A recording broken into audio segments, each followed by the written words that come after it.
Ниските температури и снегот што обилно падна во деновите од празнувањето на Божик предизвикаа проблеми во нормалното функционирање на сите служби, како и во проодноста на сообраќајниците и јавнопрометните површини.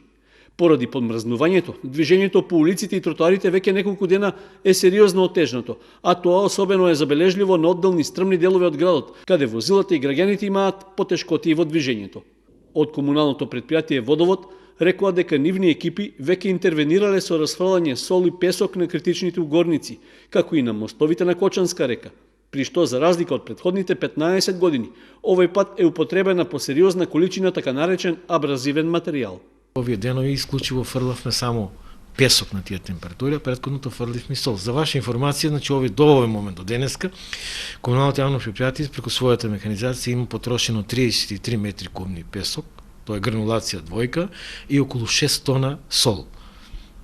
До овој момент, значи што е нешто за претходните години, нешто беше тоа маргинално трошевме, сега за 3 дена и по градот може да се види дека има доста фрлеж. Ефтимов вели дека ангажманот на комуналците е според усвоената програма за зимско одржување на улиците и јавнопрометните површини во централното градско подрачје.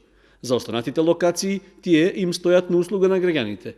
Многу луѓе реагираат и со право реагираат. Мислам дека секој сака да се заврши работата, нели? Но ние имаме можности се едно, а реалноста е друга, значи оному каде што имаме можност, пак ќе кажам, програмата делуваме. Оному каде што ја апелирам до граѓаните кои сакате, во Стопанскиот двор имаме количина на сол. Доста можат да си подигнат сол да ја дадеме и да таму каде е неопходно. И доколку не се створат на нас, пак ќе кажам, слободен капацитет со машините, ќе одеме и на споредни улици во зависност од слободниот термин. Според Ефтимов, има изголемена потрошувачка на вода за пиење, поради практиката на граѓаните да ги оставаат чешмите да течат за да не им замрзнат. Во моментот, потрошувачката изнесува 180 литри во секунда, што е за 40 литри повеќе од нормалното.